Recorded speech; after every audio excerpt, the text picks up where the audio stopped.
How to change screen timeout on Windows 11. The screen timeout is the amount of time that passes before your computer screen turns off or goes to sleep to save power. By adjusting the screen timeout settings, you can customize your computer's power management to suit your needs. So, let's get started. To change the screen timeout on Windows 11, first click on the Start menu and then click on the gear icon to open the Settings app.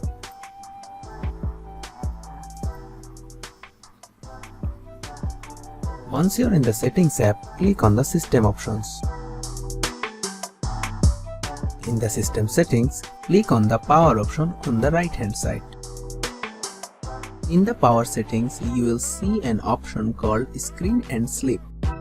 Click on this option to expand the settings. Then click on the box of Turn off my screen after. You can choose from 1 minute, 5 minutes or more or never. And there you have it. By following these steps, you can easily change the screen timeout on your Windows 11 computer. Thanks for watching. Subscribe to our Tutorial River channel for more videos.